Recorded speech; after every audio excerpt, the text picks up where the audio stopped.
Handa na ba ang inyong mga puso para sa isang kwentong susubok sa tatag ng isang babae at sa tunay na kahulugan ng pag-ibig? Samahan ninyo akong muli, mga minamahal na tagapakinig, dito sa inyong paboritong channel. Ako ang inyong tagakwento, laging handang magbahagi ng mga salaysay na kukurot sa inyong mga puso.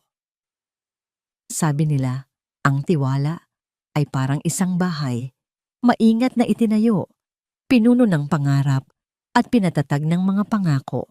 Ngunit paano kung ang mismong pundasyon nito ay gawa pala sa kasinungalingan? Paano kung ang tahanang inakala mong magiging kanlungan mo habang buhay ay siya palang magiging saksi sa pagguho ng lahat ng iyong pinaniwalaan? Halina't pakinggan natin ang kwento ni Liwayway, isang babaeng nagmahal, nagtiwala, at sinaktan sa paraang hindi niya kailanman inakala. 3 araw. 3 araw pa lamang ang nakalipas mula nang isinuot ni Liwayway Alcantara ang puting bestida na pinangarap niya mula pagkabata. 3 araw pa lamang mula nang maglakad siya sa pasilyo ng simbahan kung saan sa dulo ay naghihintay ang lalaking inakala niyang katuparan ng lahat ng kanyang mga dasal. Si Dante Del Mar, ang samyo ng sariwang kape, ay pumuno sa malawak na kusina ng Villa Amihan. Tahimik ang buong kabahayan, isang katahimikang nagbibigay aliw sa puso ni Liwayway. Ito ang kanyang santuwaryo. Ang bawat sulok ng bahay ay testimonya ng kanyang pagsisikap bilang isang matagumpay na negosyante. At ngayon, hindi na siya nag-iisa sa paraisong ito. Mayroon na siyang asawa. Dante, mahal, tawag niya, habang hinahanap ang isang business proposal na kailangan niyang i-email. Nakita mo ba yung asul na folder ko? Walang sagot. Marahil ay nasa hardin ito at kausap ang kanilang hardinero. Naalala niyang inilapag niya iyon sa ibabaw ng mesa sa kanilang silid. Ngunit nang pumanhik siya, wala roon ang folder. Ang tanging nandoon ay ang itim na leather briefcase ni Dante, bahagyang nakaawang. Hindi niya ugaling pakialaman ang gamit nito, ngunit baka sakaling naisingit doon ng asawa ang kanyang folder. Dahan-dahan niyang binuksan ang briefcase. Sa ibabaw ng mga papeles ni Dante ay wala ang folder na hinahanap niya. Ngunit may isang bagay na kumuha ng kanyang atensyon.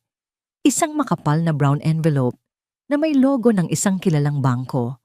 Sa pagkakaalam niya ay wala silang anumang transaksyon sa bangkong iyon. Dala ng kuryosidad, binuksan niya ito.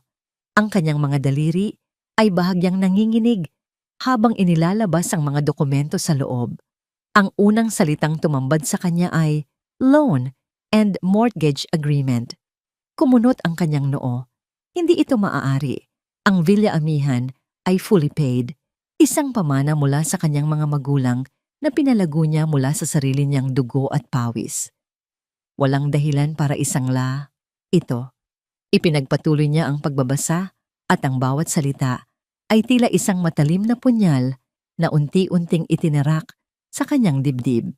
Ang pangalan niya ay naroon bilang mortgagor. Ang pangalan ni Dante ay naroon bilang co-borrower. At ang halaga, napasinghap siya. 45 million pesos. Hindi totoo to. Bulong niya sa sarili, pilit na kinukumbinsi ang isip na baka isang masamang panaginip lang ang lahat.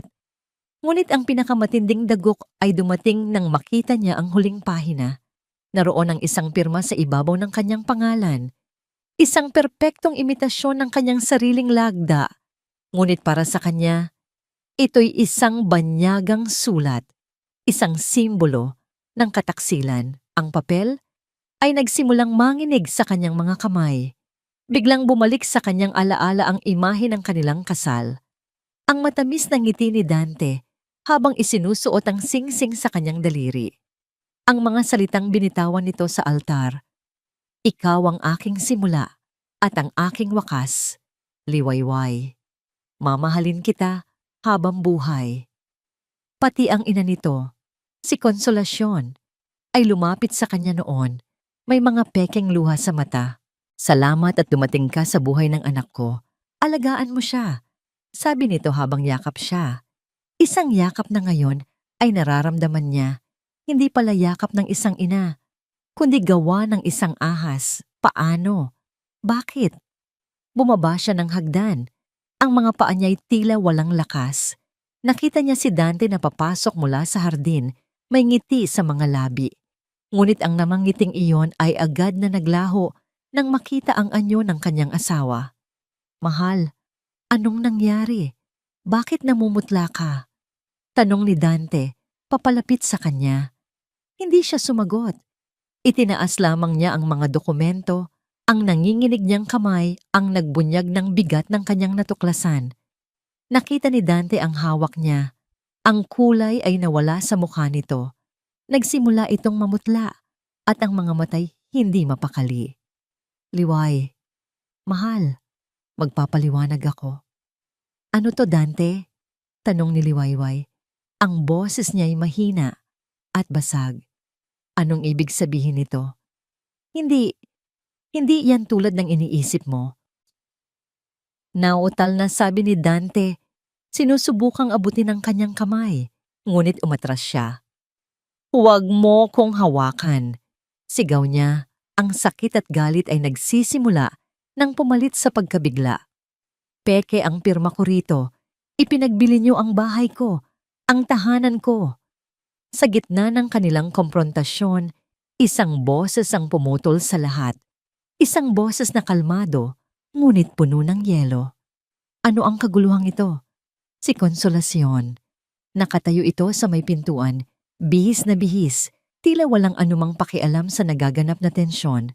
Dahan-dahan itong naglakad palapit, ang mga matay nakatuon. Hindi kay Liwayway, kundi sa mga papel na hawak nito.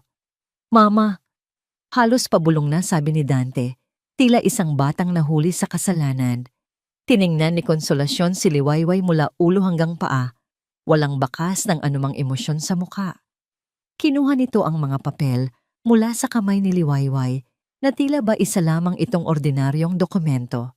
Ah, ito pala, sabi nito sa isang tonong simple at walang bahid ng pagkakasala. Nalaman mo na pala. Hindi makapaniwala si Liwayway sa kanyang narinig.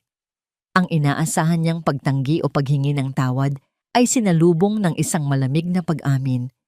Tumingin siya kay Dante, naghahanap ng kahit anong kakampi, ngunit ito'y nakayuko lamang, hindi makatingin sa kanya. Doon niya naintindihan, hindi lang si Dante, magkasabwat sila. Bakit? Iyon lang ang salitang lumabas sa bibig ni Liwayway, kasabay ng pagtulo ng kanyang mga luha. Bakit niyo to ginawa sa akin? Ngumiti si Konsolasyon. Isang ngangiting hindi umaabot sa kanyang mga mata. Isang ngangiting nakapangingilabot. Tumingin ito nang diretso sa mga mata ni Liwayway. Walang bahid ng pagsisisi, walang anumang awa. Oo, kami ang gumawa niyan.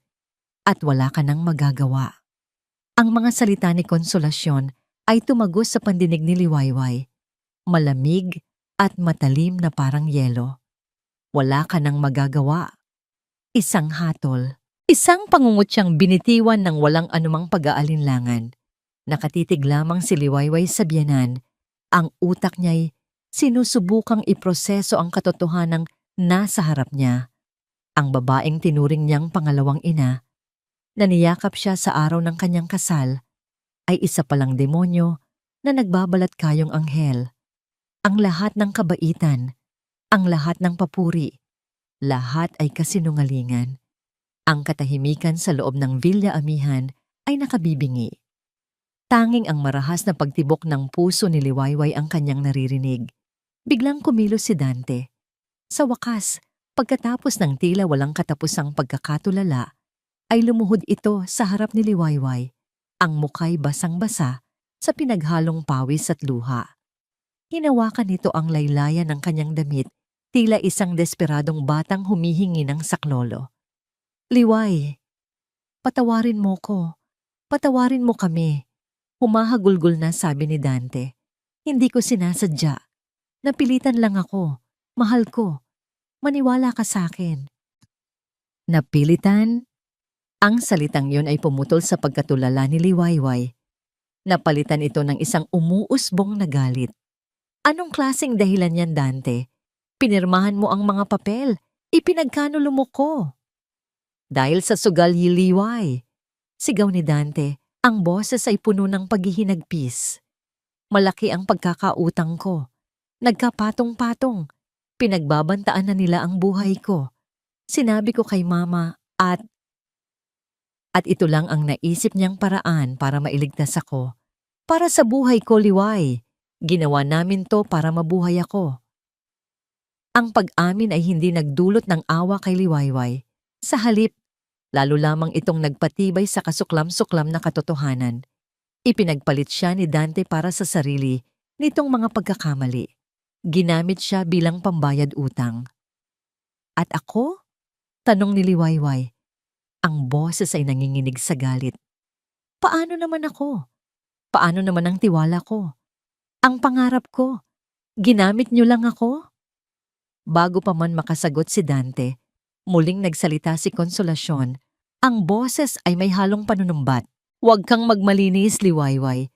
Kung tutuusin, may kasalanan ka rin. Gulat na napatingin si Liwayway sa matanda. Ano? Anong sinasabi ninyo? Mula pa noong una, ipinangangalandakan mo ang yaman mo. Sabi ni Konsolasyon, ang mga matay mapanuri. Itong mansyon mo, ang mga alahas mo, ang kumpanya mo. Akala mo ba hindi yan nakakatukso? Inilagay mo ang tukso sa harap ng anak ko. Kung naging simple ka lang sana, hindi sana mangyayari ito. Hindi makapaniwala si Liwayway sa kanyang naririnig. Ang kanyang pagsisikap ay ginawang kasalanan. Ang kanyang tagumpay ay ginawang bitag. Siya pa ngayon ang may kasalanan kung bakit sila naging mga mandaraya. Ito na ang sukdulan. Ang huling hibla ng kanyang pagtitimpi ay naputol. Kasalanan ko. Ulit niya, isang mapaklang tawa ang kumawala sa kanyang lalamunan. Kasalanan kong nagsumikap ako sa buhay. Kasalanan kong minahal ko ang isang duwag at isang magnanakaw. Tumingin siya kay Dante na nakaluhod pa rin sa sahig. Ang pagmamahal na naramdaman niya para dito, ilang oras lang ang nakalipas, ay napalitan ng matinding pandidiri. Hinubad niya ang kumikinang na singsing sa kanyang daliri. Ang simbolo ng kanilang pekeng pag-iibigan. Ito ba? Sabi niya. Itinaas ang singsing. Ito ba ang halaga ko sa inyo? At sa isang mabilis na galaw, ibinato niya ang singsing sa mukha ni Dante. Tumama ito sa pisngi nito bago bumagsak at gumulong sa malamig na marmol na sahig. Lumayas kayo! Sigaw ni Liwayway. Ang boses ay umalingaw-ngaw sa buong kabahayan. Ang sakit na kanina'y nakakuyom sa kanyang dibdib ay sumabog na. Lumayas kayo sa bahay ko, mga magnanakaw, mga manloloko. Walang nagawa si Dante kundi ang tumayo. Hawak ang pisnging tinamaan ng singsing. Hinila siya ni Konsolasyon na walang imik ngunit may matalim na tingin na ipinukol kay Liwayway bago sila tuluyang tumalikod at lumabas ng pinto. Nang magsara ang pinto, isang nakabibinging katahimikan ang muling bumalot sa paligid. Naiwan si Liwayway na mag-isa. Tumingin siya sa paligid ng kanyang sala. Ang mga palamuti, ang mga mamahaling muebles, ang mga regalong pangkasal na nakadisplay pa sa isang sulok. Lahat ng ito'y tila nanunuya sa kanya.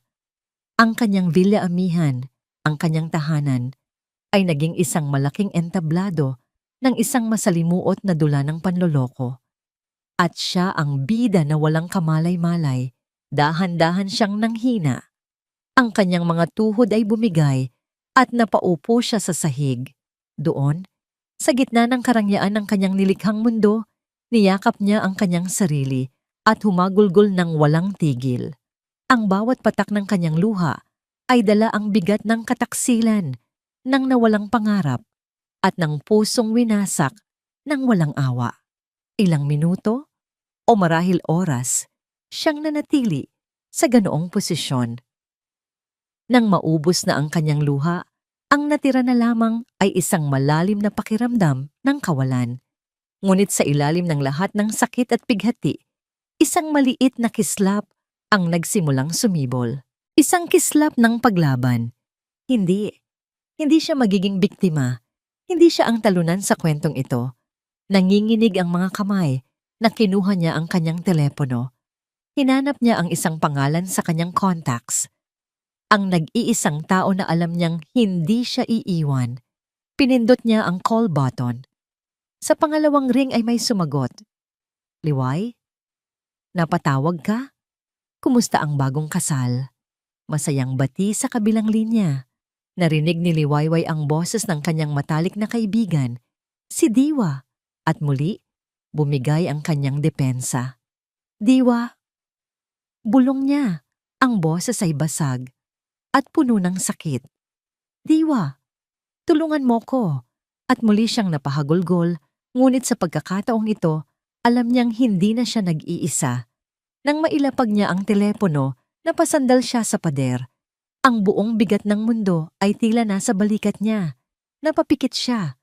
Sa kabila ng kadiliman, isang determinasyon ang nabuo sa kanyang puso. Pinunasan niya ang huling bakas ng luha sa kanyang pisngi. Ang sakit ay naroon pa rin, matindi at sariwa. Ngunit hindi na ito ang magkokontrol sa kanya. Napabagsak siya sa sahig. Ang katawan ay pagod na pagod.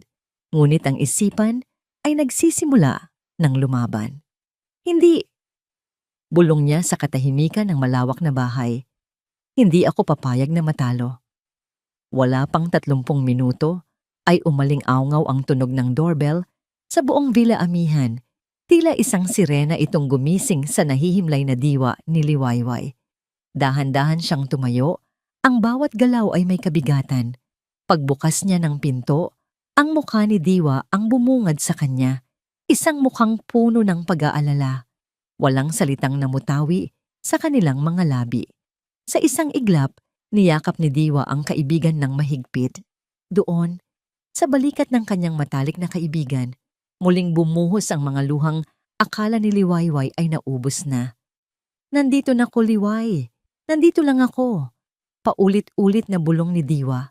Habang hinahaplos ang likod ni Liwayway, isinara ni Diwa ang pinto at inakay ang kaibigan papasok.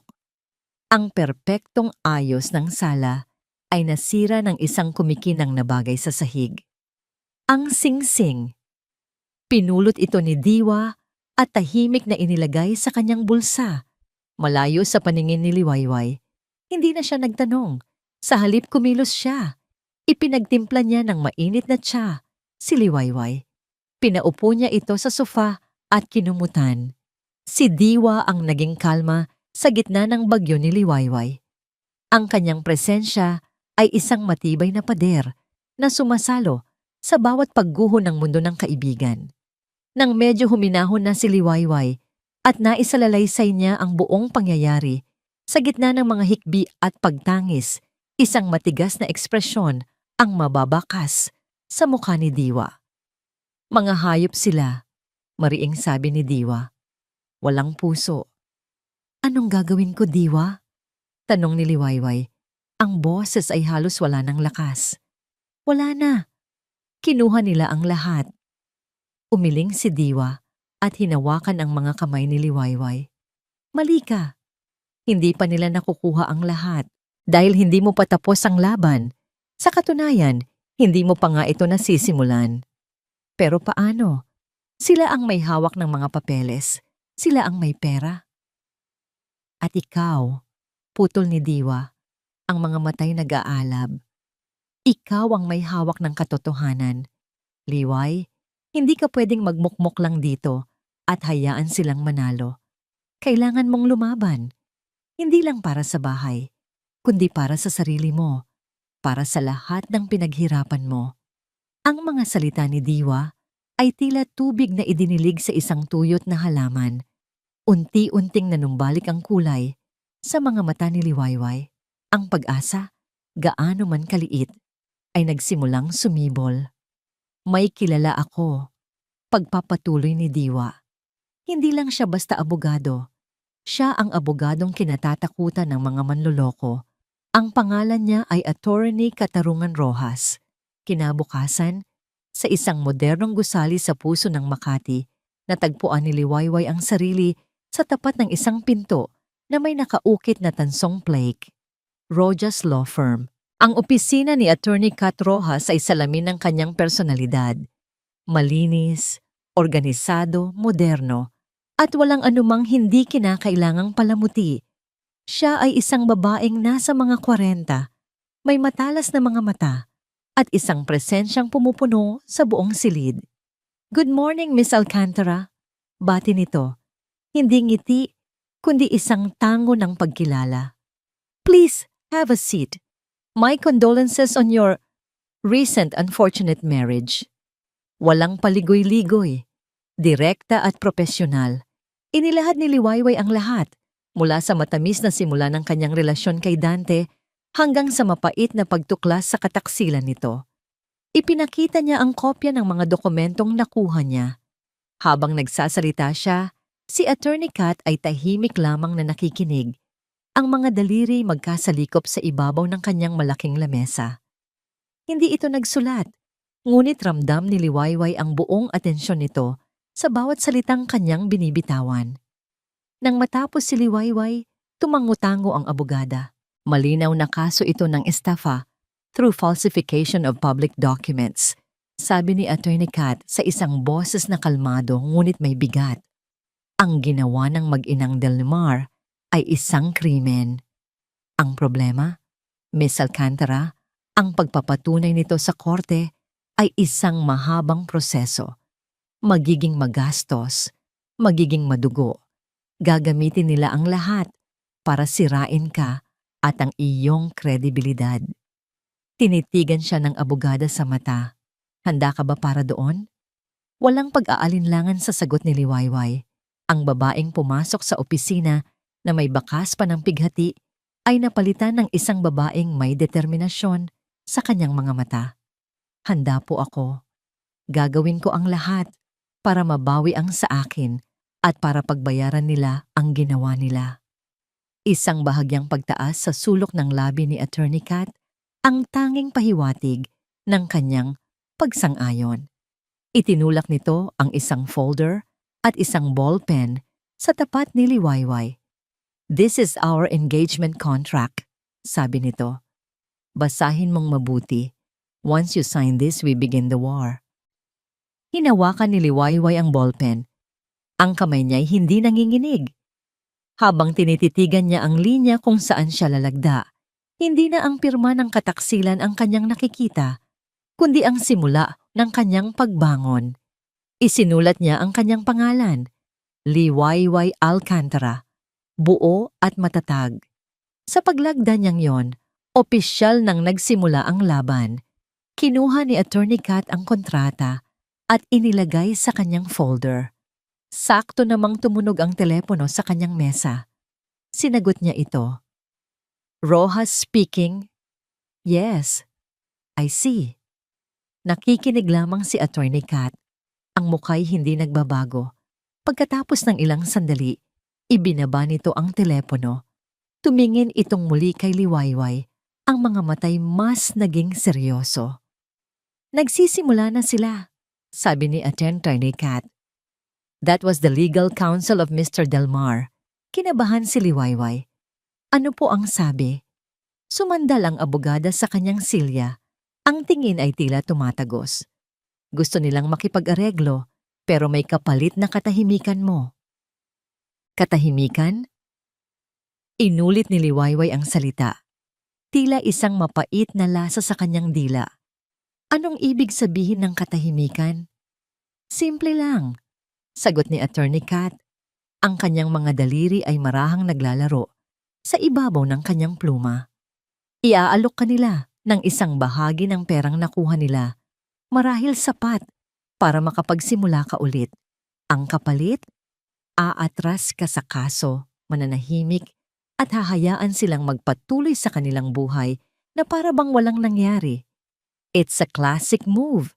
They are testing you, Miss Alcantara. Sinusukat nila kung gaano kamahal ang iyong prinsipyo. Isang mapaklang na ngiti ang gumuhit sa labi ni Liwayway. "Kung gayon, sabihin niyo po sa kanila na hindi na bibili ang prinsipyo ko Hindi rin nabibili ang pangalan ko. Ituloy natin ang kaso. Tumango si Attorney Kat. Isang tingin ng paghanga ang bahagyang sumilay sa kanyang mga mata. Iyon ang sagot na gusto kong marinig. Ang desisyong yon, bagamat tama, ay ang nagbukas ng pinto sa isang bagong uri ng digmaan. Hindi na lamang ito sa korte. Ang laban ay dinala na sa personal na teritoryo ni Liwayway. Nagsimula ito sa mga maliliit na bagay. Isang gabi, nagising si Liwayway sa tunog ng kanyang telepono. 3:00 ng madaling araw. Nang sagutin niya ito, wala siyang narinig, kundi isang mabigat na paghinga sa kabilang linya. Isang paghingang tila puno ng babala. Ibinaba niya ang tawag, pilit na kinukumbinsi ang sarili na baka wrong number lang.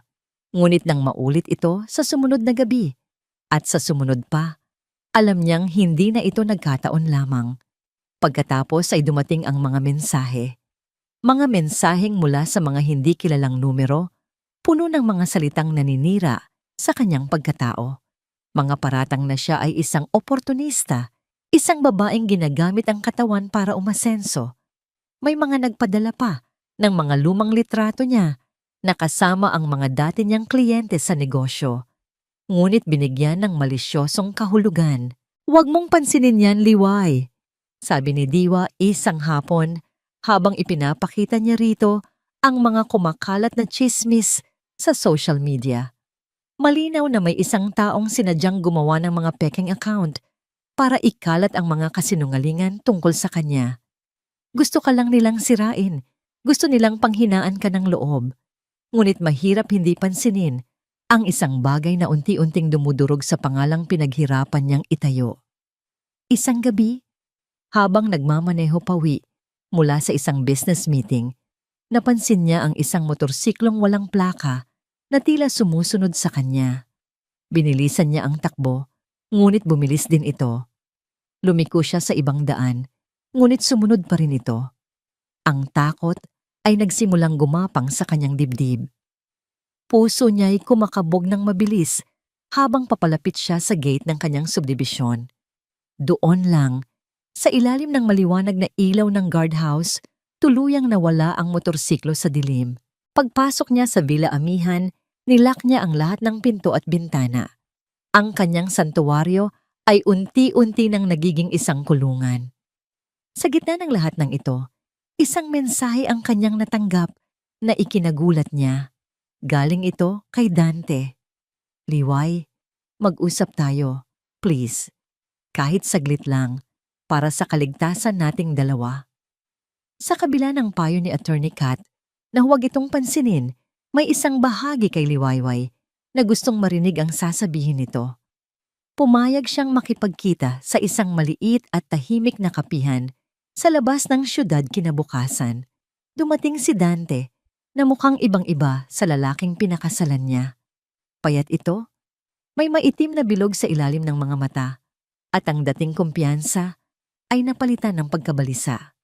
"Salamat sa pagdating mo," sabi nito. Ang boses ay paos. "Anong kailangan mo, Dante?" Malamig na tanong ni Liwayway, walang balak na magpaligoy-ligoy pa. "Liway, iatras mo na ang kaso. Pakiusap nito." Ang mga matay nagmamakaawa. "Hindi mo kilala si Mama. Hindi mo alam ang kaya niyang gawin. Mapanganib siya. Ngayon mo lang yan sasabihin sa akin? Pagkatapos ng lahat?" Hindi makapaniwalang tugon ni Liwayway. "Natatakot ako, Liway, para sa'yo at para sa akin," sabi ni Dante. "Ang mga taong pinagkakautangan ko, hindi sila nagbibiro. At si Mama, gagawin niya ang lahat para makuha ang gusto niya. Pera lang ang mahalaga sa kanya. Kahit ang sarili niyang anak, gagamitin niya. Kaya please, umalis ka na. Kalimutan mo na ang lahat. Magtago ka habang may pagkakataon ka pa." Tinitigan ni Liwayway ang lalaking nasa harap niya. Ang dating pagmamahal ay napalitan ng awa. Awa sa isang lalaking duwag na hinayaang sirain ng sarili niyang ina ang kanyang buhay at ang buhay ng iba. "Huli na ang lahat para dyan, Dante," matatag na sabi ni Liwayway. "Hindi ako aatras. Kung natatakot ka para sa sarili mo, Dapat noon mo pa yan inisip bago mo ako niloko. Tumayo na si Liwayway para umalis. Liway, mag-iingat ka. Pahabol ni Dante. Seryoso ako. Hindi na lumingon si Liwayway. Ang pag-uusap na yon ay nag-iwan ng kakaibang kaba sa kanyang dibdib. Pinagsisihan niyang pumayag siyang makipagkita. Kinagabihan, pagdating niya sa Villa Amihan, mas maaga kaysa karaniwan. Tahimik at madilim ang paligid. Habang papalapit siya sa kanyang pinto, may napansin siyang isang bagay sa may paanan nito. Isang maliit na itim na bagay na nakapatong sa kanyang doormat. Noong unay, inakala niyang dahon lang ito. Ngunit nang buksan niya ang ilaw sa kanyang porch, nanlamig ang buo niyang katawan. Ang kanyang puso ay tila tumigil sa pagtibok. Isang patay na daga. Maayos itong inilagay doon, tila isang handog. At sa tabi nito, may isang maliit na piraso ng papel na nakatupi. Nanginginig ang mga kamay na pinulot niya ito at binuksan. 2 salita lamang ang nakasulat, gamit ang pulang tinta na tila dugo. Huwag mong ituloy. Ang imahe ng patay na daga at ang mensaheng kulay dugo ay nanatili sa isipan ni Liwayway sa mga sumunod na araw. Ang dating payapa niyang pagtulog ay napalitan ng mga bangungot. Ang bawat anino sa kanyang bahay ay tila may buhay at ang bawat tunog sa gabi ay nagdudulot ng matinding kaba sa kanyang dibdib. Ipinagpatuloy niya ang kanyang trabaho. Pilit na ipinapakitang hindi siya apektado, ngunit ang totoo'y unti-unti siyang nauupos. Ang stress mula sa kaso, sa negosyo, at sa patuloy na pananakot ay nag-iwan ng marka sa kanyang kalusugan. Nagsimula siyang makaramdam ng madalas na pagkahilo at pagduduwal. Isinisisi niya ito sa puyat at sa kakulangan ng maayos na pagkain. Liway, magpahinga ka naman, paalala sa kanya ni Diwa isang gabi habang magkausap sila sa telepono. Hindi mo kailangang akuin ang lahat ng sabay-sabay. Baka magkasakit ka niyan. Kailangan kong maging malakas, Diwa, sagot ni Liwayway habang minamasahe ang kanyang sentido. Kapag nagpakita ako ng kahinaan, doon sila mananalo. Ngunit may mga bagay na hindi kayang kontrolin ng isip at determinasyon lamang. Isang hapon, sa gitna ng isang mahalagang pagpupulong kasama ang kanyang mga department heads, biglang umikot ang kanyang paningin. Ang mga boses sa paligid niya ay tila naging mahina at malayong alingawngaw. Ang puting conference table ay nagsimulang mag-iba ng kulay. Nagdidilim ang kanyang paningin. Ma'am Liway, ayos lang po kayo. Narinig niyang tanong ng kanyang sekretarya. Sinubukan niyang sumagot, ngunit walang salitang lumabas sa kanyang bibig. Ang huli niyang naramdaman ay ang pagbagsak ng kanyang katawan mula sa kinauupuan. At pagkatapos, kadiliman. Nagising si Liwayway sa isang silid na amoy antiseptiko. Ang matinding sikat ng ilaw sa kisame ay nakakasilaw. Napapikit siyang muli. Liway? Gising ka na? Ang boses ni Diwa. Dahan-dahan niyang iminulat ang kanyang mga mata. Nakikita niya ang nag-aalalang mukha ng kaibigan. Anong nangyari? Mahinang tanong niya. Nasaan ako? Nasa ospital ka. Hinimatay ka sa gitna ng meeting. Paliwanag ni Diwa habang inaayos ang unan sa likod niya. Sabi ko na sa'yo, kailangan mong magpahinga. Sobra mo nang pinapabayaan ang sarili mo. May kumatok sa pinto at pumasok ang isang doktora na may malumanay na ngiti. Good afternoon, Miss Alcantara. I'm Dr. Reyes. Mabuti naman at gising ka na. We've run some tests while you were unconscious. Ano pong sabi ng test, Doc? Stress lang po ba? Tanong ni Diwa. Ngumiti ang doktora. Well, the stress is definitely a factor, pero may isa pa kaming nalaman. Miss Alcantara, I'm not sure if this is good news or bad news for you at this moment, but congratulations, you're 6 weeks pregnant. Ang mga salita ng doktora ay tila isang bombang sumabog sa loob ng tahimik na silid. Buntis. Paulit-ulit na umikot ang salitang yon sa isip ni Liwayway. Hindi ito maproseso ng kanyang utak. Tumingin siya kay Diwa na nakatingin din sa kanya ang mga matay ng lalaki sa pagkabigla. Tumingin siya sa doktora na naghihintay ng kanyang reaksyon. Ngunit walang reaksyon. Wala siyang maramdaman. Manhid. Nang makaalis na ang doktora, naiwan silang dalawa ni Diwa sa katahimikan. Si Liwayway ay nakatitig lamang sa kawalan. Ang mga kamay ay nakapatong sa kanyang tiyan na wala pa namang anumang pagbabago. Isang buhay. May isang buhay na nabubuo sa loob niya. Ang bunga ng isang pag-ibig na naging isang kasinungalingan. Ang dugo ni Dante, ang dugo ng mga Delmar. Ang balitang ito ay hindi nagdulot ng saya, kundi isang panibagong alon ng komplikasyon at takot. Paano niya palalakihin ang isang bata sa gitna ng ganitong kaguluhan? Paano niya mamahalin ang isang anak na magiging habam mo ang buhay? Napaalala ng isang napakasakit na kataksilan. Liway, basag ni Diwa sa katahimikan. Anong plano mo? Napaluha si Liwayway. Hindi dahil sa saya, kundi dahil sa pagkalito. Hindi ko alam, Diwa. Hindi ko alam. Kinagabihan, hindi siya makatulog. Pinayagan na siyang umuwi ng ospital, ngunit ang isip niya'y nanatili sa balitang kanyang natanggap. Bumangon siya at nagtungo sa salamin. Tinitigan niya ang kanyang sarili, ang kanyang refleksyon. Pagkatapos, ay dahan-dahan niyang ibinaba ang kanyang tingin sa kanyang tiyan. Inilapat niya ang kanyang palad dito. Sa unang pagkakataon, may naramdaman siyang kakaiba. Hindi ito galit o takot. Isang maliit na kislap ng proteksyon, isang likas na pakiramdam ng isang ina. Oo, ang batang ito ay may dugo ni Dante. Ngunit dugo rin niya ito, buhay niya. Walang kasalanan. Isang inosenteng buhay na nadamay sa kasalanan ng iba. Sa sandaling iyon, ang lahat ng kanyang pag-aalinlangan ay naglaho. Ang lahat ng kanyang takot ay napalitan ng isang bagong uri ng tapang. Hindi na lamang ito laban para sa isang bahay o para sa kanyang pangalan. Ang laban na ito ay para sa kinabukasan, para sa isang maliit na nilalang na umaasa sa kanya.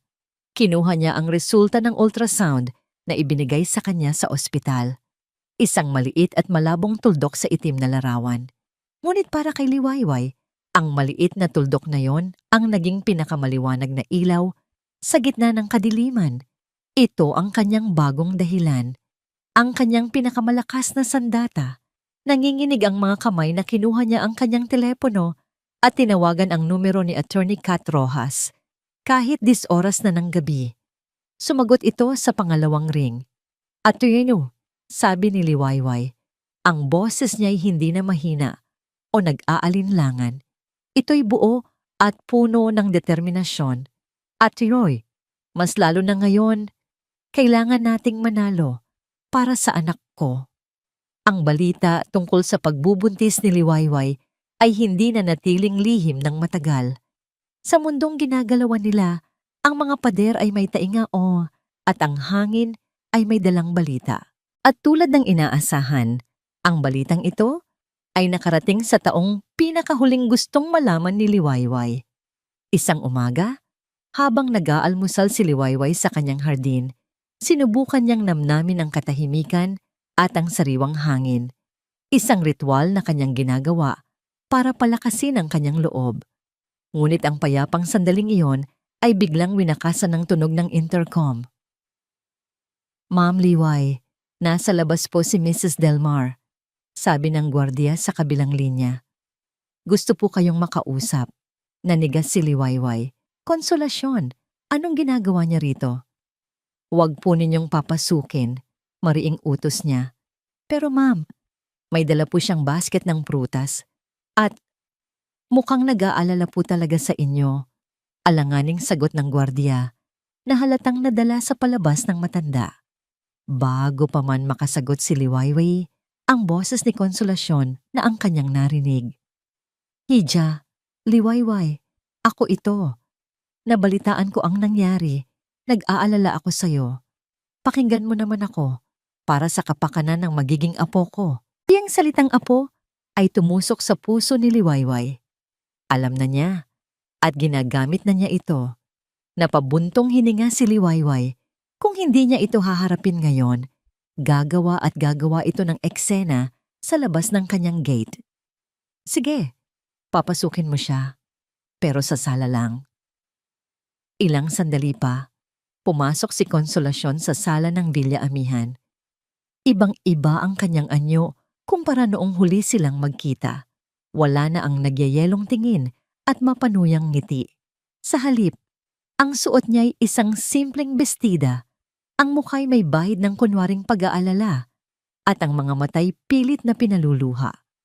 Hija, malamig na sabi nito habang inilalapag ang basket ng prutas sa mesa. Salamat at pinatuloy mo ako. Hindi ako makatulog mula nang malaman kong nagdadalang tao ka. Kamusta ang pakiramdam mo? Nahihilo ka ba? Hindi umimik si Liwayway. Nakaupo lamang siya sa isang silya. Malayo dito, ang mga braso'y nakahalukip-kip sa kanyang dibdib. Isang pader. Alam ko, galit ka pa rin sa amin. Pagpapatuloy ni Konsolasyon, umupo ito sa sofag malapit sa kanya. At naiintindihan ko, nagkamali ang anak ko, nagkamali kami. Ngunit ngayon, iba na ang sitwasyon. May isang inosenteng bata nang darating sa mundo. Ang apo ko, ang dugo ng mga Delmar. Binigyang diin niya ang huling mga salita. Hindi mo ba naiisip ang kinabukasan niya? Lalaki siyang walang ama, lalaki siyang may bahid ng iskandalo sa kanyang pangalan. Huwag ninyong gamitin ang anak ko sa inyong mga plano, Konsolasyon, malamig na tugon ni Liwayway.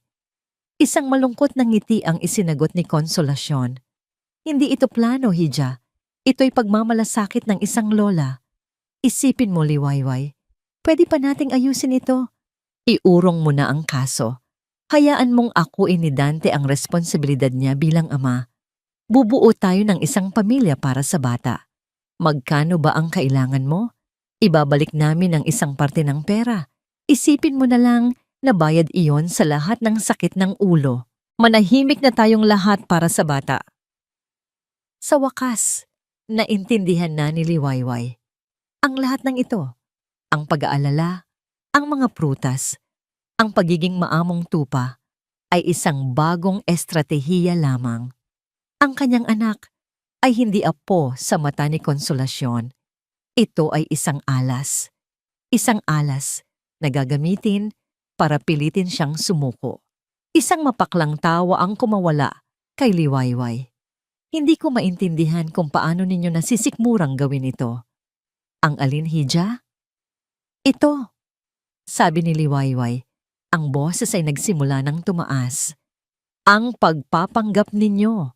Noong nakaraang linggo lang, nagpadala kayo ng patay na daga sa pintuan ko. Ngayon, nandito kayo at nag-aalok ng kapayapaan gamit ang sarili ninyong apo? Anong klaseng halimaw kayo? Biglang nagbago ang anyo ni Konsolasyon. Ang malambot na ekspresyon ay nawala at lumabas ang tunay na kulay nito. Ang mga matay muling nanlisik. Huwag kang magsalita na parang alam mo ang lahat. Matigas na sabi nito. Ginagawa ko lang kung anong kailangang gawin para protektahan ang anak ko. At ngayon, para protektahan ang lahi ko. Tumayo si Liwayway. Kung gayon, wala na tayong dapat pag-usapan pa. Talaga bang ipagkakait mo sa anak mo ang karapatan niyang magkaroon ng buong pamilya? Hamon ni Konsolasyon.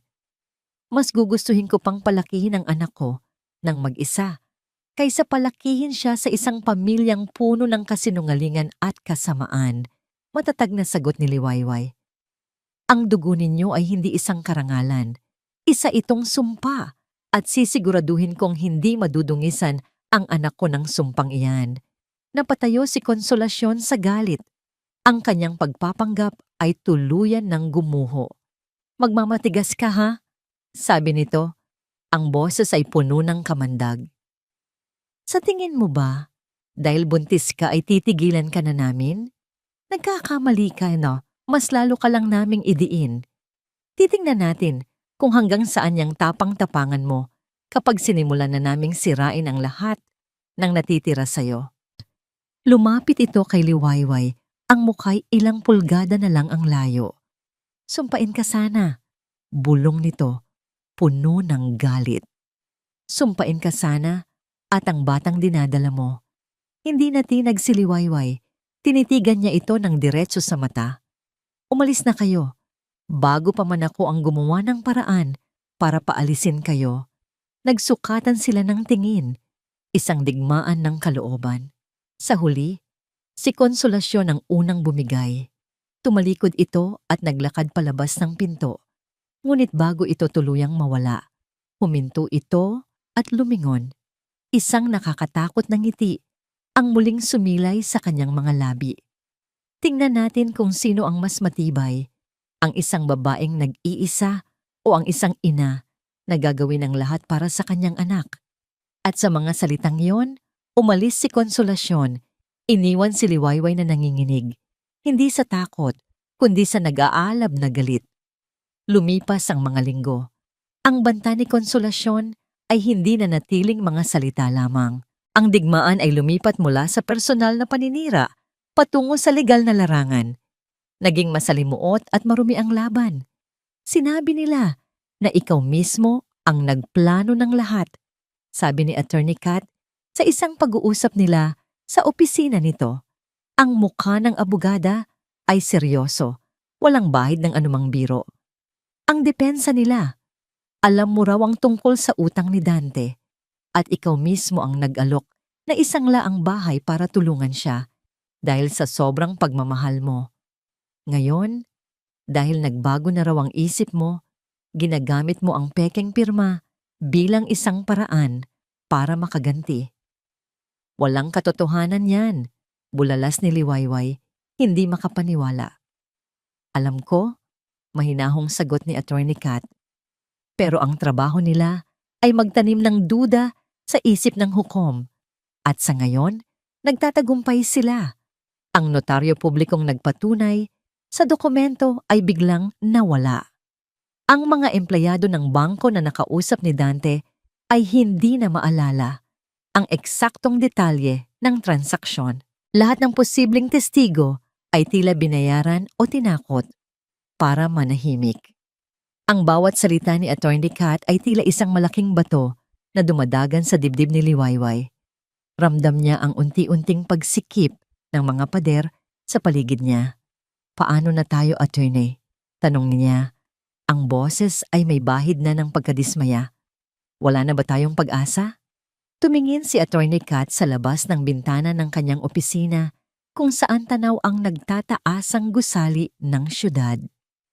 Sa isang laban na tulad nito, Miss Alcantara, ang ebidensya ay ang ating espada. Sa ngayon, ang espada natin ay mapurol. Kailangan natin ng isang bagay na matalim, isang bagay na hindi nila inaasahan. Umuwi si Liwayway ng araw na yon na may mabigat na kalooban. Habang nakaupo sa kanyang sala, napatingin siya sa paligid. Ang bawat gamit, ang bawat larawan, ay nagpapaalala sa kanya ng kanyang mga pangarap na ngayon ay tila abot kamay na lang ng pagkawala. Hinaplos niya ang kanyang tiyan na bahagya ng umuumbok. Para kanino pa ang laban na ito kung sa huli ay matatalo rin lang siya? Sa gitna ng kanyang pag-iisip, biglang tumunog ang kanyang telepono. Gabi na. Isang hindi rehistradong numero. Kinakabahan man ay sinagot niya ito. Miss Alcantara? Isang boses ng lalaki ang naririnig niya. Sino po ito? Ako po si Marco, isa sa mga paralegal ni Attorney Rojas. Ang boses ng lalaki ay tila nagmamadali at may halong excitement.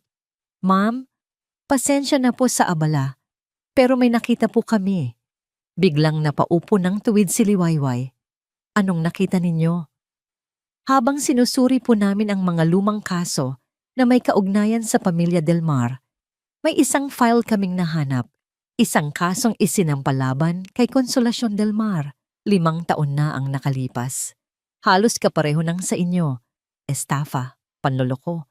Pero bigla na lang itong iniatrais ng nagsampa. Anong ibig sabihin yan? Tanong ni Liwayway. Ang puso niya'y nagsimulang bumilis. Ma'am, Mukhang hindi po kayo ang unang biktima. Ang mga salitang iyon ay naghatid ng kuryente sa buong katawan ni Liwayway. Hindi siya ang una, may iba pa. Sino siya? Nasaan siya? Sunod-sunod niyang tanong. Ang pangalan niya po ay Alona Reyes. Ayon sa file, nakatira siya noon sa Maynila. Pero pagkatapos iatras ang kaso, lumipat siya sa isang maliit na probinsya sa Quezon. Ma'am, ito na po siguro yung hinahanap natin. Isang testigo. Isang taong makapagpapatunay na modus operandi na talaga ito ni Konsolasyon. Pagkatapos ng tawag, hindi mapakali si Liwayway. Isang pangalan, isang pag-asa, Alona Reyes. Kinabukasan, agad siyang nagtungo sa opisina ni Attorney Kat. Ipinakita sa kanya ng abogada ang lumang file. Naroon ang litrato ni Alona, isang babaeng may maamong muka at matamis na ngiti. Ayon sa ulat, isa itong guro na naakit din sa mga matatamis na salita ni Dante at sa mga pangako ni Konsolasyon. Nawalan ito ng halos 2 milyong piso ang buong ipon nito sa pagtuturo. Sinubukan na namin siyang tawagan, sabi ni Attorney Kat. Ang mukha'y seryoso.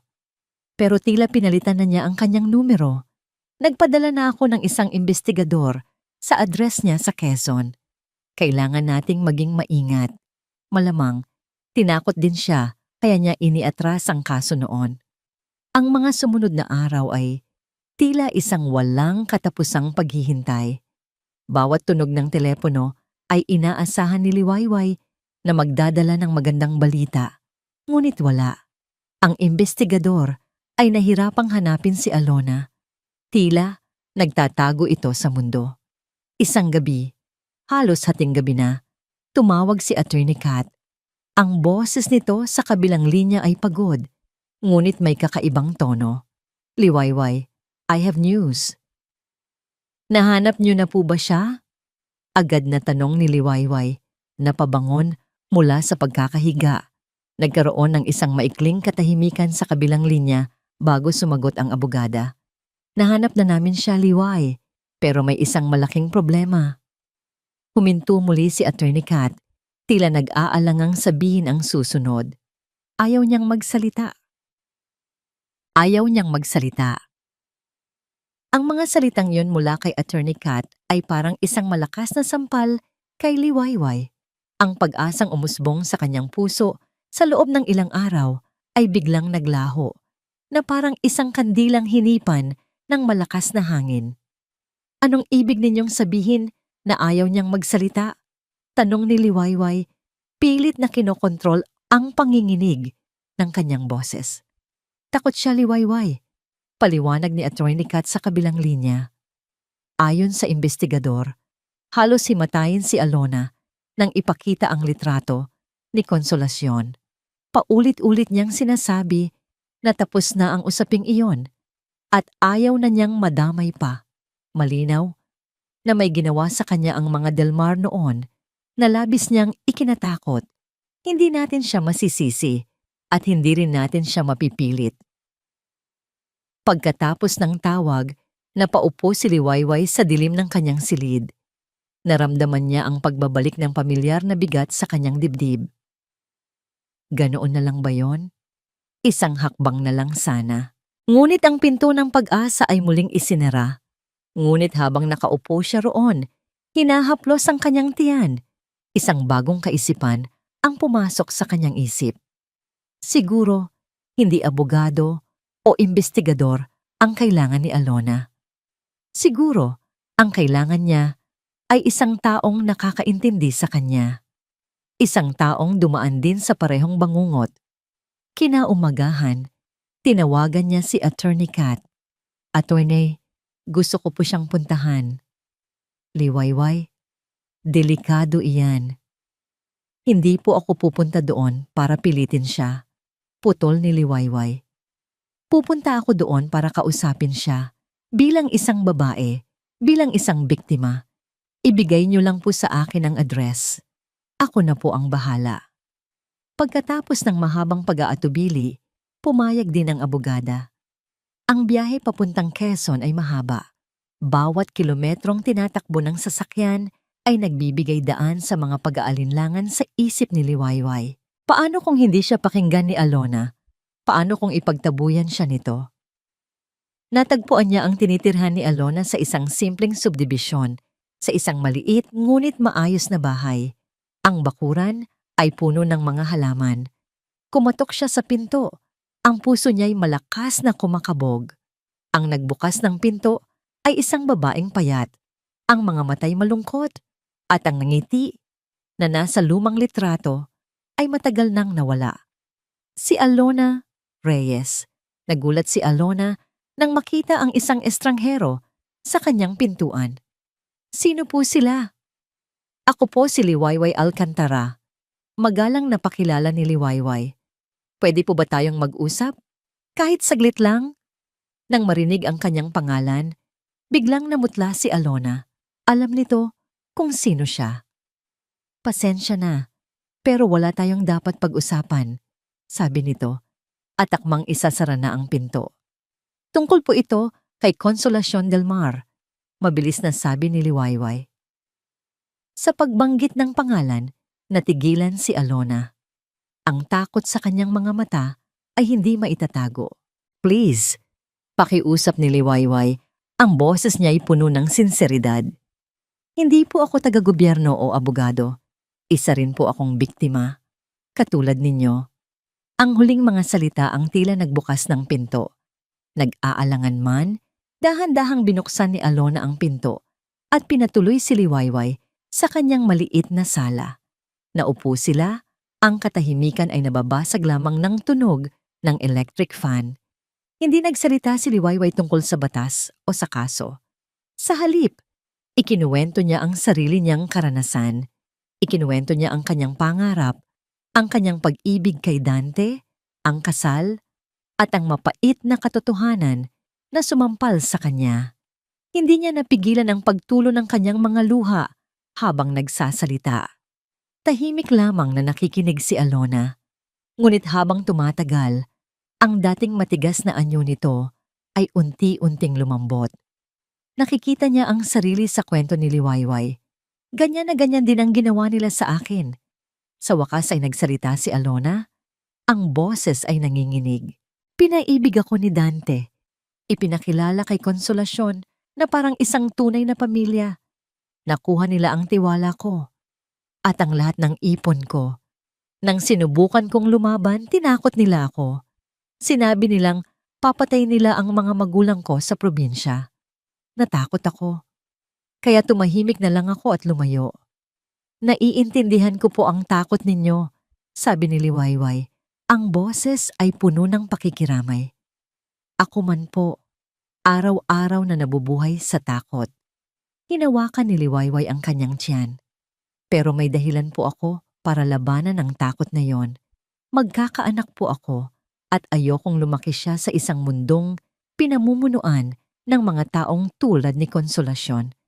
Ayokong may iba pang babaeng dumaan sa pinagdaanan natin. Tumingin si Liwayway ng diretso sa mga mata ni Alona. Hindi po ako naparito para pilitin kayo. Naparito po ako para sabihing hindi na kayo nag-iisa. Napahagulgol si Alona. Ang mga luhang matagal na niyang kinimkim ay bumuhos na. Ang lahat ng sakit, takot at kahihiyan ay lumabas. Sa sandaling iyon, hindi sila dalawang estranghero, kundi dalawang kaluluwang pinag-isa ng parehong sugat. Tumayo si Liwayway at niyakap ang umiiyak na babae. Nang tumahan na si Alona, pinunasan nito ang kanyang mga luha. May bagong liwanag sa kanyang mga mata. Isang liwanag ng tapang na ngayon lang muling sumilay. Hinawakan niya ang kamay ni Liwayway. Gagawin ko to, sabi ni Alona. Ang boses ay nanginginig ngunit buo. Hindi para sa'yo, kundi para sa ating dalawa. Para wala ng susunod na biktima. Ang araw ng paglilitis ay dumating. Ang hangin sa labas ng Hall of Justice ay tila mabigat at puno ng hindi masabing kaba. Para kay Liwayway, ito ang araw ng paghuhukom, ang araw kung saan malalaman kung ang lahat ng kanyang pinaghirapan at tiniis ay magbubunga o mauuwi sa wala. Sa tabi niya ay si Diwa, na hindi siya iniwan kahit sandali, at si Attorney Kat Rojas na may anyong kalmado at matatag na parang isang general na handa ng sumabak sa gyera. Pumasok sila sa courtroom. Ang silid ay malamig at tahimik. Sa kabilang panig, nakaupo na sina Dante at Konsolasyon kasama ang kanilang abogado. Si Dante ay hindi mapakali. Ang mga matay laging nasa sahig. Si Konsolasyon naman, sa kabilang banda, ay punong-puno ng kumpiyansa. Nagawa pa nitong nangitian si Liwayway, isang nangiting mapang-asar na parabang sinasabing, "Wala kang laban sa akin." Nagsimula ang paglilitis. Unang tumestigo si Liwayway. Sa ilalim ng patnubay ni Attorney Kat, isinalaysay niya ang lahat ng may katatagan.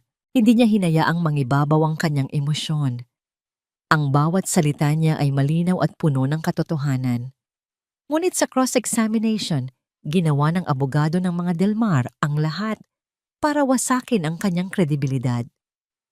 Miss Alcantara, hindi ba totoo na ikaw ay isang napakatalinong negosyante? Tanong ng abogado. I consider myself competent. Yes. Sagot ni Liwayway. Isang competent na negosyante pero hindi mo man lang napansin na ang asawa mo pala ay may malaking pagkakautang sa sugal. Hindi ba't medyo kahina-hinala iyon? Ang pagtitiwala ay hindi nangangailangan ng hinala. Matatag na sagot ni Liwayway. Sunod-sunod ang mga tanong na idinisenyo para palabasin siyang isang sinungaling, isang mapaghiganting asawa na gumagawa lamang ng kwento. Ngunit nanatili siyang matatag. Nang matapos ang kanyang testimonya, tinawag ni Attorney Kat ang kanilang mga susunod na testigo, mga handwriting expert na nagpatunay na peke ang pirma sa mga dokumento, mga financial analyst na nagpakita kung paano biglang pumasok ang malaking halaga ng pera sa mga bank account ng mag-inang Delmar pagkatapos maisangla ang bahay. Maganda ang takbo ng kaso, ngunit alam ni Liwayway na kulang pa. Ang depensa ng kabilang panig ay matibay din. Pinapalabas nilang isang malaking misunderstanding lamang ang lahat. The prosecution rests its case, Your Honor, sabi ni Attorney Kat. Pagkatapos ay ang panig naman ng depensa ang nagpresinta. Tumestigo si Dante, umiiyak at sinabing lahat ay kagustuhan ni Liwayway bilang tulong sa kanya. Isang kwentong puno ng kasinungalingan, ngunit iniharap ng may luha at pagsisisi na maaring makakumbinsi sa sinuman. Naramdaman ni Liwayway ang unti-unting pagbigat ng sitwasyon. Nakita niya ang bahagyang pag-aalala sa mukha ni Attorney Kat. Does the prosecution have any rebuttal witnesses? Tanong ng hukom. Ito na ang sandaling hinihintay nila. Tumayo si Attorney Kat. Ang kanyang boses ay malinaw at malakas nang sabihin niya, "Yes, Your Honor. The prosecution calls its final witness to the stand." May isang pinto sa likod ng courtroom na bumukas. Ang lahat ng atensyon ay napunta doon. We call Miss Alona Reyes. Sa pagbanggit ng pangalan, nagkaroon ng kaguluhan sa panig ng depensa. Ang abogado nila ay biglang tumayo. Si Dante ay napatingin sa likod. Ang mukha'y puno ng pagkabigla. Ngunit ang reaksyon ni Konsolasyon ang pinakakapansin-pansin. Ang babaeng kanina lang ay puno ng kumpiyansa at may mapang-asar na ngiti ay biglang nanigas sa kanyang kinauupuan. Ang kulay ay nawala sa kanyang mukha. Ang kanyang mga mata, na kanina'y puno ng pagmamataas, ay ngayon ay nanlalaki sa purong takot at hindi makapaniwalang gulat. Tila nakakita siya ng isang multo mula sa nakaraan. Dahan-dahang naglakad si Alona Reyes papunta sa witness stand. Nanginginig ang kanyang mga kamay, ngunit ang kanyang mga hakbang ay determinado. Habang naglalakad, ang mga mata niya ay nakatuon lamang sa isang tao.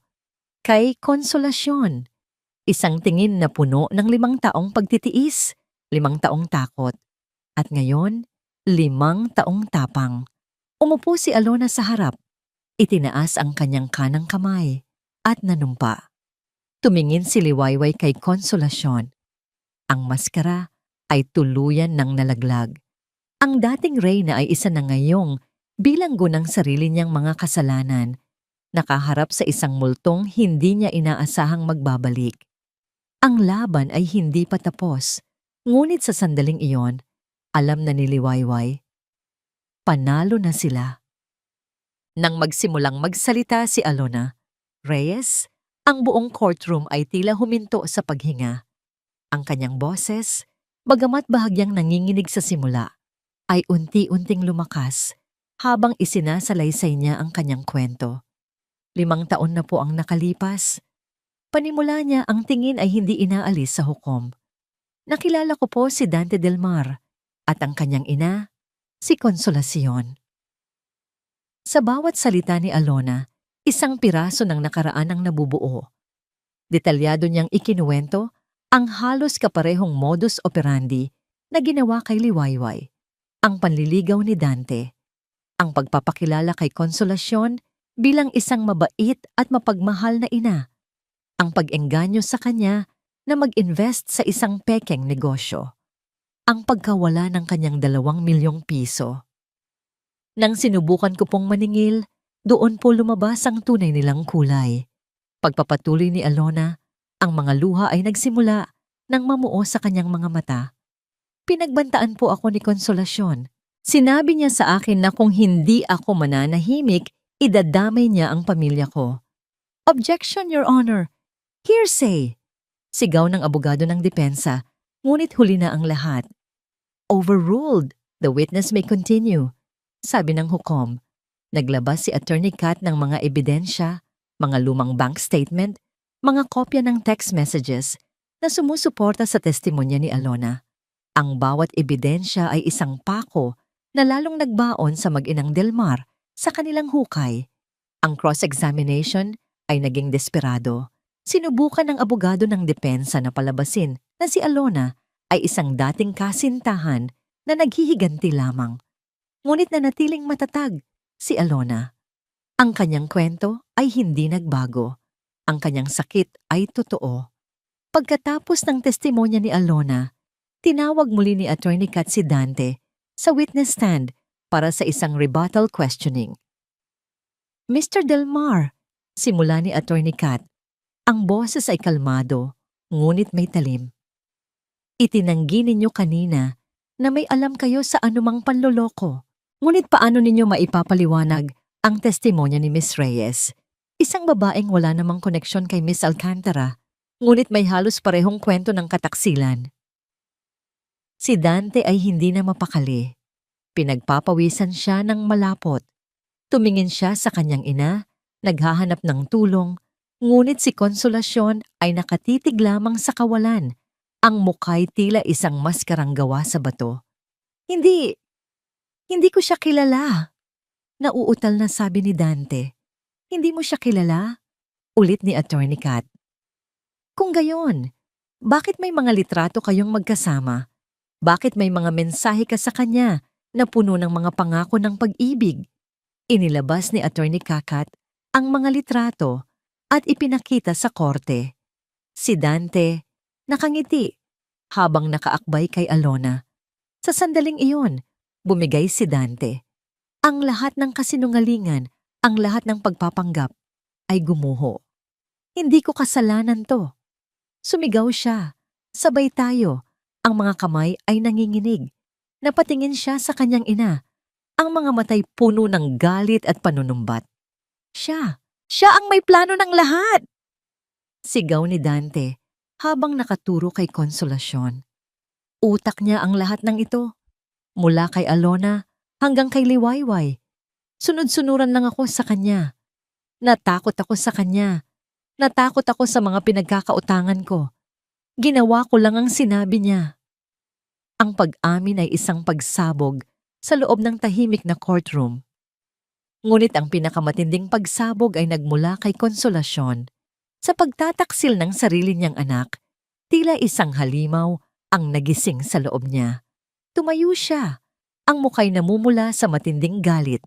Ang dating anyo ng isang kagalang-galang na matrona ay naglaho at ang lumabas ay ang tunay na anyo ng isang desperadong kriminal. Walang hiyakang bata ka. Isinigaw niya kay Dante. Pagkatapos ng lahat ng ginawa ko para sa'yo, sa akin mo isisisi ang lahat. Pagkatapos ay ibinaling niya ang kanyang tingin kina Liwayway at Alona. Ang kanyang mga mata ay nag-aapoy sa puot. At kayong dalawang higad kayo, sigaw niya. Ang boses ay matinis at puno ng kamandag. Akala ninyo, nanalo na kayo? Mga mang-aagaw, mga oportunista. Karapat-dapat lang sa inyo ang maparusahan. Sana mamatay na kayo. Sana mamatay na ang batang yan. Itinuro niya ang tiyan ni Liwayway. Isang malakas na order in the court ang umalingaw-ngaw mula sa hukom. Ang mga gwardiya ay mabilis na lumapit para awatin si Konsolasyon na patuloy na nagwawala at nagsisigaw ng mga sumpa. Sa gitna ng kaguluhan, napatingin si Liwayway kay Dante. Nakaupo itong muli. Ang muka'y nakasubsob sa kanyang mga palad. Humahagulgol na parang isang talunang bata. Napatingin siya kay Konsolasyon na pilit na kinakaladkad palabas ng courtroom. Ang muka'y nababalutan ng galit. At napatingin siya kay Alona na nakatingin din sa kanya. May mga luha sa mata. Ngunit sa pagkakataong ito, iyon ay mga luha ng paglaya. Isang malakas na pagpukpok ng martilyo mula sa hukom ang nagpatahimik sa lahat. This court is adjourned. The verdict will be announced tomorrow. Sabi ng hukom, ang boses ay may awtoridad. Habang naglalabasan ang mga tao, nanatiling nakaupo si Liwayway. Dahan-dahan niyang inilapat ang kanyang kamay sa kanyang tiyan, isang kilos ng proteksyon at pag-asa. Sa wakas, pagkatapos ng mahabang kadiliman, nararamdaman na niya ang papalapit na sinag ng Liwayway. Tapos na ang laban. Kinabukasan, ang courtroom ay mas puno kaysa dati. Ang balita tungkol sa dramatikong pag-amin ni Dante at pagwawala ni Konsolasyon ay mabilis na kumalat. Naroon ang media, ang mga usisero, at ang lahat ng taong nasubaybayan ang kaso. Para kay Liwayway, ang pagpasok muli sa silid na yon ay ibang-iba na. Wala na ang kaba. Napalitan ito ng isang tahimik na pag-asa. Nang ipasok sina Dante at Konsolasyon, ang kanilang anyo ay sukdulan ang pagkakaiba sa unang araw ng paglilitis. Si Konsolasyon ay tila tumanda ng 10 taon sa loob ng isang gabi. Ang dating pagmamataas ay napalitan ng mapait na pagkatalo. Si Dante naman ay hindi man lang magawang iangat ang kanyang tingin. All rise! Anunsyo ng bailiff. Pumasok ang hukom at naupo. Ang buong silid ay nabalot ng katahimikan. This court has reached a verdict, sabi ng hukom. Ang kanyang boses ay umaalingaw-ngaw. Binasa niya ang mahabang desisyon, ngunit ang isip ni Liwayway ay nakatuon lamang sa mga huling salita. Based on the overwhelming evidence presented and the testimonies given, this court finds the defendants, Consolacion del Mar and Dante del Mar, guilty beyond reasonable doubt for the crime of estafa through falsification of public documents. Isang kolektibong paghinga ang narinig sa buong silid. Napapikit si Liwayway, pinakikiramdaman ng bawat salita. For this, Consolacion del Mar, being the mastermind of this deceitful scheme, is sentenced to a minimum of 20 years of imprisonment.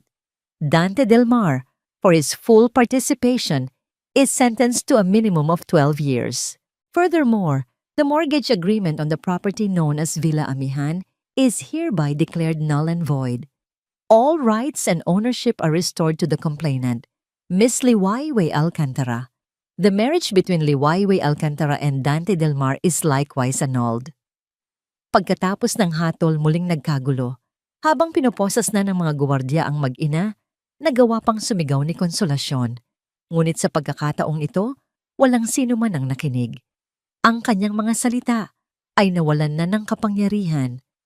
Sa labas ng courtroom, sinalubong si Liwayway ng mga yakap. Niyakap niya si Diwa, ang kanyang bato, at sandalan. Niyakap niya si Alona, na ngayon ay may ngiti na sa mga labi. At niyakap niya si Attorney Kat Rojas. We did it! Sabi ni Liwayway, ang mga luha ng tagumpay ay dumadaloy sa kanyang pisngi. No, Liwayway. Itinama siya ni Attorney Kat. You did it. I was just your weapon. Lumipas ang mga buwan. Ang ingay ng kaso ay unti-unting humupa. Ang buhay ni Liwayway ay dahan-dahang bumabalik sa normal, ngunit hindi na ito katulad ng dati. Mas matatag na siya ngayon, mas matalino, at mas maingat.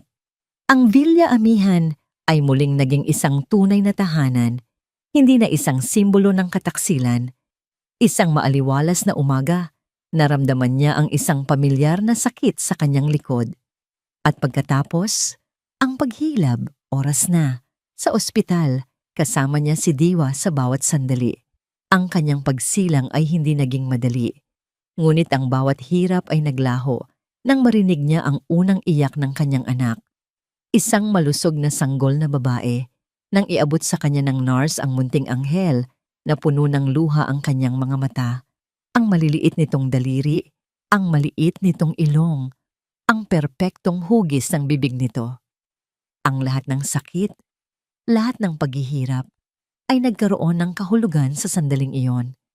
Tinitigan niya ang kanyang anak, na dahan-dahang iminumulat ang mga mata. Anong ipapangalan mo sa kanya? Tanong ni Diwa, na mangyak-ngiyak din sa tuwa. Ngumiti si Liwayway. Hinaplos niya ang malambot na pisngi ng sanggol. Pagkatapos ng mahabang gabi ng kadiliman sa kanyang buhay, narito na ang kanyang umaga. Sinag, bulong niya. Ang pangalan niya ay Sinag. Habang yakap niya ang kanyang anak, naramdaman ni Liwayway ang isang kapayapaang hindi niya pa naramdaman kailanman. Hindi na mahalaga ang nakaraan. Hindi na mahalaga ang sakit na idinulot ni Dante at Konsolasyon. Ang mahalaga ay ang ngayon at ang bukas na haharapin niya kasama ang kanyang munting Sinag. Nagtanong si Diwa habang pinagmamasdan niya ang mag-ina. Liway? Pinagsisisihan mo ba ang lahat ng nangyari? Tumingin si Liwayway mula kay Sinag patungo sa kanyang kaibigan. Isang ngiti ang sumilay sa kanyang mga labi. Isang ngangiting totoo at puno ng pasasalamat. Hindi, sagot niya. Ang boses ay puno ng pagmamahal. Dahil kung hindi dahil sa dilim, hindi ko makikita ang pinakamaliwanag kong sinag. Isang taon na ang lumipas mula nang isilang ni Liwayway ang kanyang sisinag. At sa loob ng isang taon na yon, mas maraming nagbago sa kanyang buhay kaysa sa inaakala niya. Ang Villa Amihan ay hindi na isang tahimik na mansyon. Napuno na ito ng mga halakhak ng isang bata, ng mga kalat na laruan sa sahig, at ng mga kantang pampatulog sa gabi.